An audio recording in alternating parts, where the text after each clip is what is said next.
cherry pie? Billy boy, Billy boy. Can she bake a cherry pie? Charming Billy. She can bake a cherry pie, quick as a cat can wink her eye. She's a young thing and cannot leave her mother. Well, Granny, did you pick out your spot yet for the garden? Yep. I kind of favor a patch right close here to the house. I'll plow you up something there directly. Yeah, just enough for some onions and taters and some rudybakers. And a few rows of corn. Paul? Morning, Granny. Paul, can I help you with the plowing and the spading? Well, Ellie, I'd rather you put on one of them pretty dresses that Miss Hathaway got you. But, Paul, I can plow better in these clothes. Plowing. You know, Ellie, I'd like you to wear one of them dresses kind of regular. Wouldn't you, Granny? You're mighty fetching in a dress, Elly. Prettier than a tub of fresh churned butter.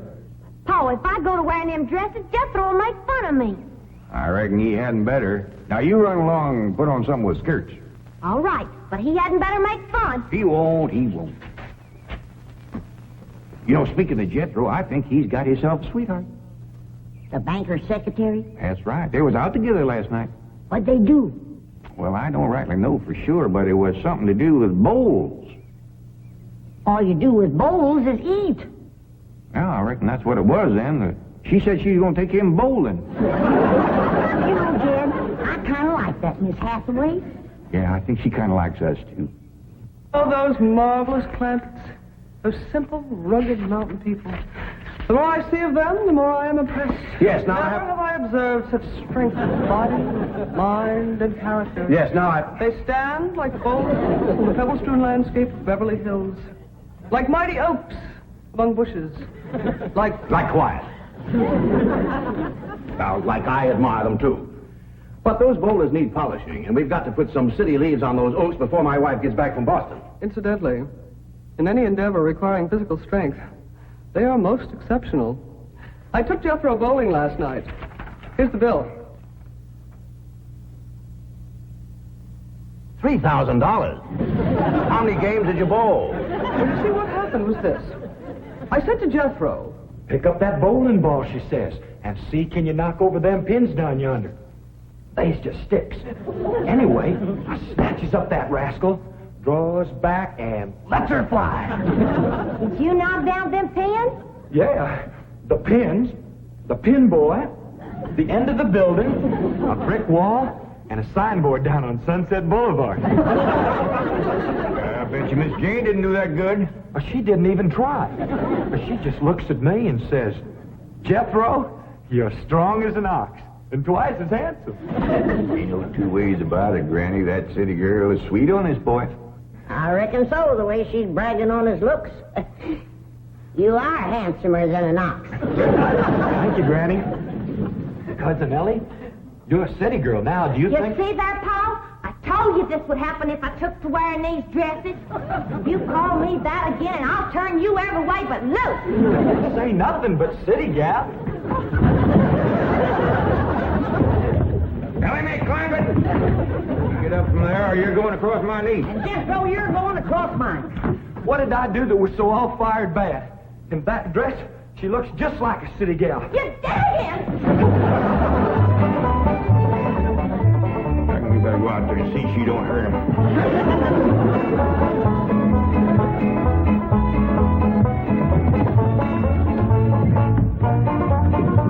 Ellie May! Ellie May! Ellie May! Jethro, now that we living in a city, you got to learn to use the steps. You'll be happy to know that I'm making splendid progress with Ellie May. She's turning into quite a lady. Fine. But it's Jed, Granny, and Jethro we've got to work on. Clothes, manners, the works. What have you done about servants? That's the problem, Chief. They're basically opposed to the whole idea of able-bodied people letting others do their work for them. Well, that's a refreshing attitude. But we've got to get a skeleton staff in there somehow. A combination butler and valet with Jed and Jethro. Who help them assemble a wardrobe, teach them how to... Ravenswood. Your butler? Oh, he's never been my butler. Came with my wife like an overweight dowry. Been in her family for years. And with Margaret in Boston, I can certainly spare him, plus her upstairs girl, Marie. I doubt if you can sell Mr. Clampett on the idea of servants. Get him on the phone. I'll make him think he's doing me a favor by taking him off my hands for a while. Right, Chief? She hadn't ought to throw me down on my head like that. What if I'd have been carrying a frog in my hat? You ain't supposed to be wearing your hat in the house. Well, Granny, where's a fella going to carry a frog? They jump out of your pocket. Hello? Oh, howdy there, Mr. Drysdale. Glad to have you back from Boston. Your missus come with you? Oh, that's too bad. I know her and Granny'd hit it off like two sows in a mud waller. Yes, I'm sure they would. No recipes? No, my wife doesn't do much cooking. No, I doubt if she ever made grits and hog jolls. Well, how about mustard greens and possum belly? No? Oh, pone and squirrel shank? Boiled chicken hog. Well, say, she don't do much cooking, does she? No. Well, the reason I called Mr. Clampett is I have a butler. Well, he really belongs to my wife's family, but he's been with us ever since we were married. And I was wondering if you'd let him come and stay with you for a while. You mean board with us? Well, I guess you could call it that. Who's going to board with us? Just a minute. Some kin of Miss Drysdale named Butler. Oh, why, we be just... That's that no good fat rascal that wouldn't let Ellie and me in to help Miss Drysdale when she was sobering up. Hello? Granny was talking at me, but she's done now. Oh, no, she ain't. Just a minute. Granny, let me hear the man out, and then we can talk it over. Yes, sir, Mr. Drysdale, I'm a-listening now. Well, in addition to Ravenswood, he's the butler, you can also have my wife's upstairs girl, Marie. Margaret may be away for some time, and I have absolutely no use for him. Well, I sure would like to oblige. Me and Granny will talk it over, and I'll call you. Oh, thank you. You'll be doing me a great favor. I was glad to help out when I can. Thank you again, Mr. Clampett, and goodbye.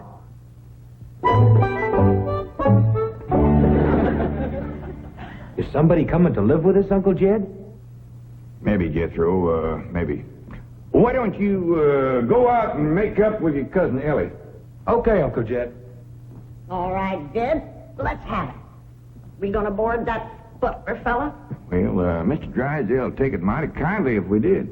He says he ain't got no use for him. I don't like him myself. Granny, you only met him once? Once was enough. I asked him real nice. I said, are you doing for Miss Drysdale that she's feeling poorly? Are you doing the washing and the scrubbing and the cleaning for her? And he looks right down his nose at me and says, Madam, I am a butler. I reckon he is proud of his name. Kind of fancy. Ravenswood Butler. I don't care if it's Stonewall Jackson. And I think Mr. Drysdale has a lot of gall to ask us to take his wife's kinfolks off his hands. Well, now, I'm mighty beholden to him. You know he's keeping my $25 million in his bank, and he ain't charging me one penny to do it. That's his business. You didn't ask him to do it. Well, now, Granny, if it was just Mr. Butler, I might agree with you, but there's a sad side to the story, too. What's that? Well, you've heard of Mr. Drysdale speak of his stepson? That's his wife's boy by her first marriage? The one they called Sonny? Yeah. Well, it seems she's got a girl, too. And there must be something wrong with her. What? Well, I don't know, but they keep her upstairs. No. Yeah.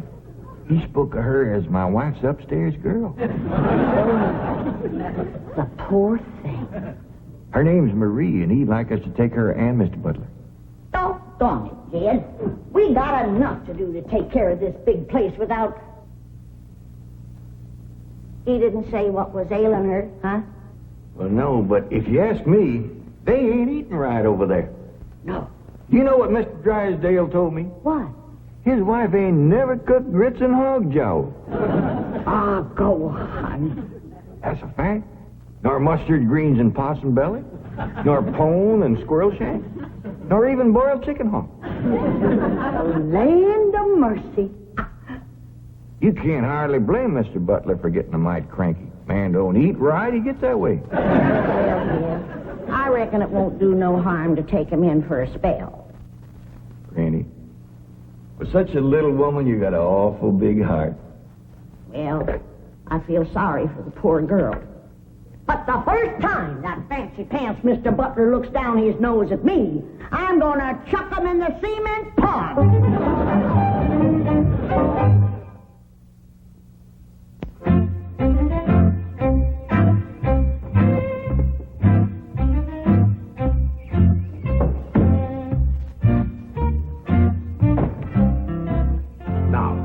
I'm doubling your salaries for the length of time you stay at the Clampett home. But if one word of this gets back to my wife in Boston, you're both out of work with no references. Actually, you will find the Clampetts to be basically fine people. All they need is a little polish. Polish? They need sandblasting. However, I think Miss Hathaway's plan may overcome their initial resentment of wearing city clothes. Yes, I think I have devised rather a clever strategy. To put it briefly and succinctly, my strategy is as follows. I shall propose to the Clampetts that they sit for a family portrait. As you know, my hobby is painting. Now, I shall suggest to the Clampetts that their attire match their background, which is, of course, their beautiful mansion. They will no doubt see the logic of my didactic approach, accede to my wishes, don suitable raiment, and, once they have seen themselves thus attired, take... We're in. Let's go. We forgot to dust the stair rail. I'll do it, Granny.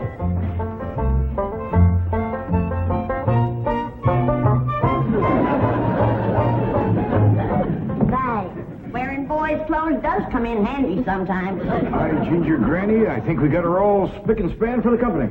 They ain't a speck of dirt, no place. Can I go swimming now? Me too? As soon as we help Granny clean up the kitchen.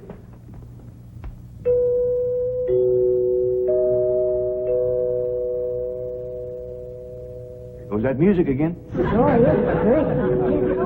You ever find out where that comes from? Know 'em, Granny. Every single time I commence to looking for it, somebody comes to the door. Nobody to the door now? There will be. You'll see.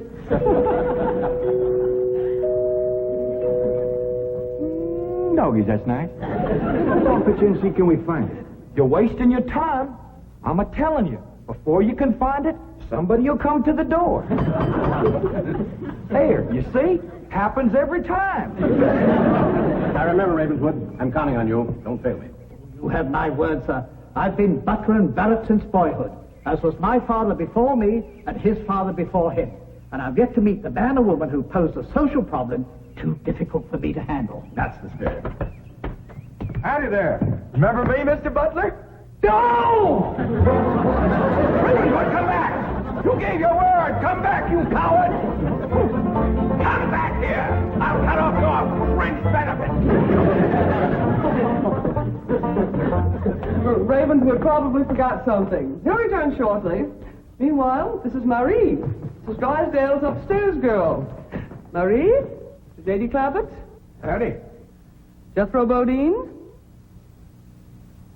Ellie May Clampett, and Grandma Clampett.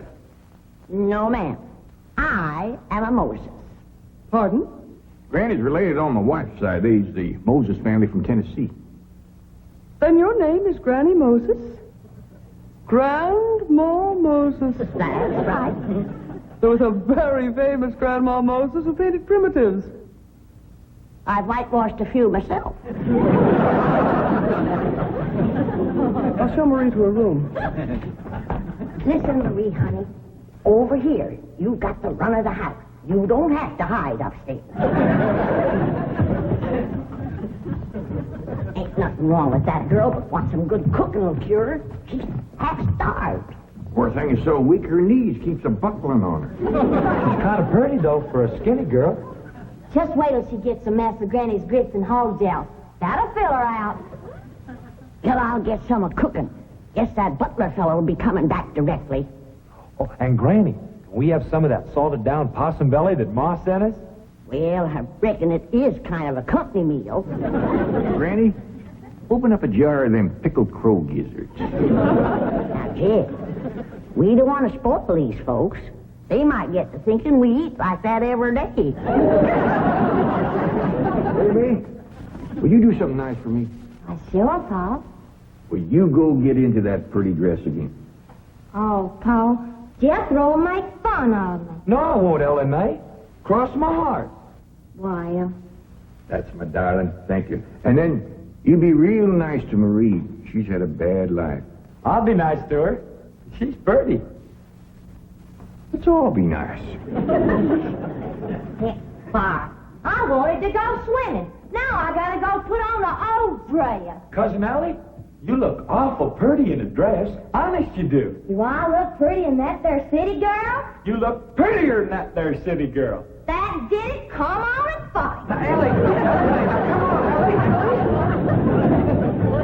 There's nothing to be afraid of, Raymond. The fact that they're big and strong doesn't mean they're violent.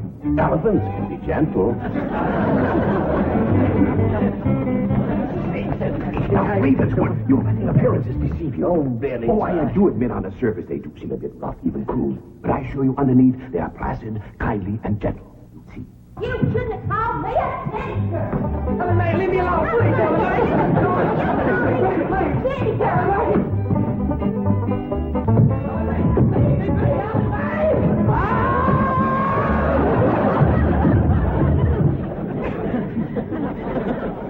Mr. Butler, don't never say anything nice to that girl. She'll kill you. Come back here. Coward! Come back! You promised!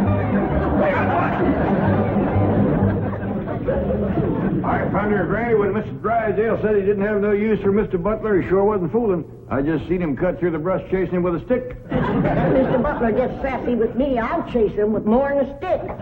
Jan, Ellie throwed me down on my head again. If she don't stop that, I'm going to get a headache. Stop riling her, Jethro. But golly, all I said was she's pretty. That ain't no call to bust a fella's head. Pardon.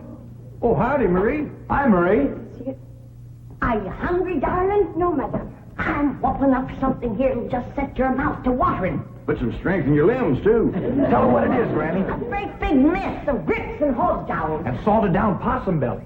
Cold pickled crow gizzards. How you like that? Don't tell me that child ain't hungry. Why, she's ready to drop in her tracks. Set her at the table and I'll dish up a mess. No, please. I only came in to bring you a message from Miss Hathaway. She's preparing to paint the family portrait, and she wishes to know if you all will sit for her.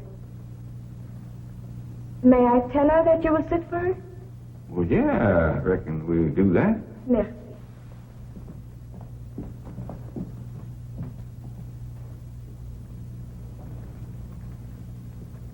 Well, let's get at it.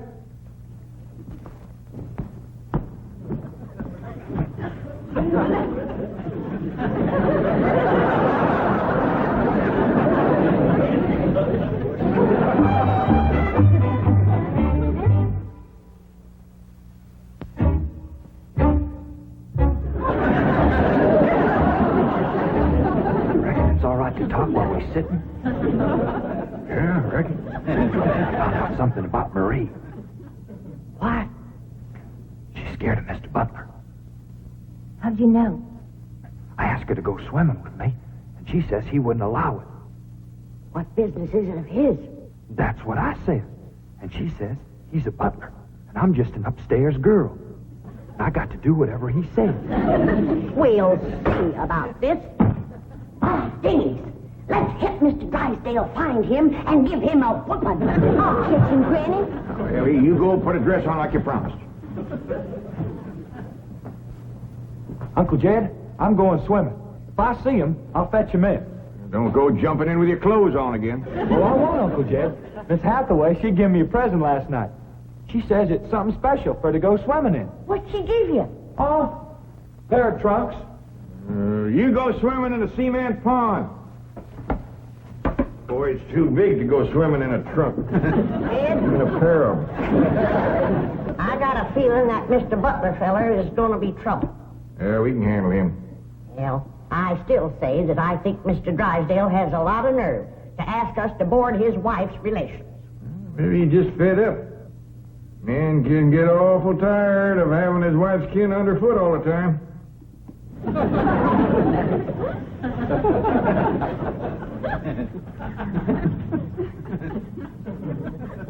Heat told me that butler fella had been living with them ever since they was married. I declare some in-laws latch on to free room and board like leeches. Take the mule kick to jar 'em loose. You can't hardly blame Mr. Drysdale for trying to get shed of a critter like that.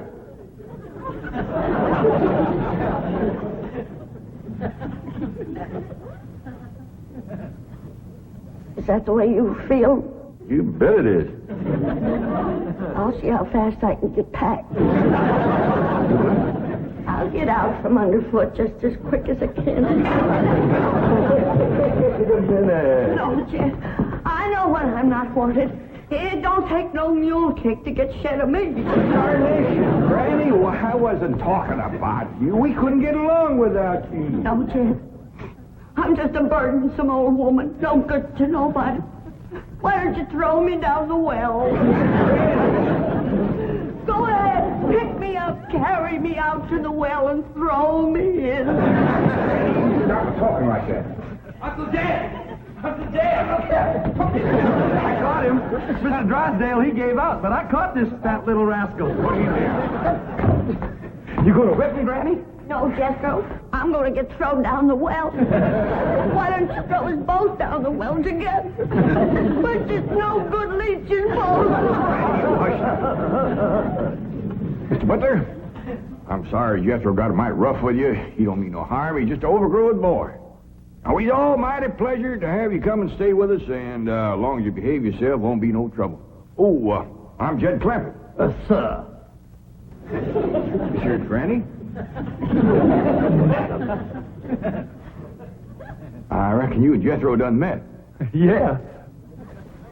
Sir. Oh, and this here's my daughter, Ellie May.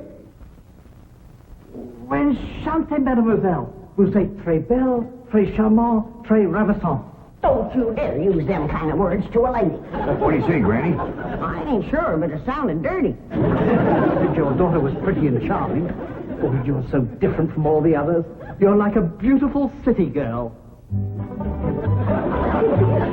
He had not have said that. Oh, Mardi, Oui, Miss Jane. didn't you say the Clampetts had agreed to sit for their portrait? Oui, they said they would do it. What is it? I believe it to be self-preservation, madam. No!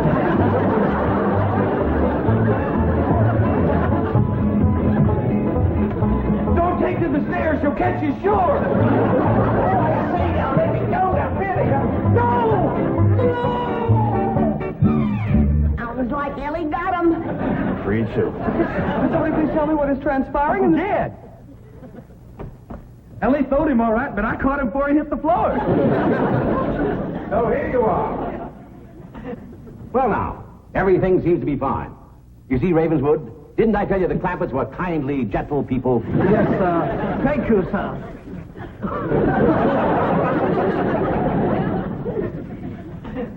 We're gonna have to feed up both of them, Granny. His knees is buckling, too.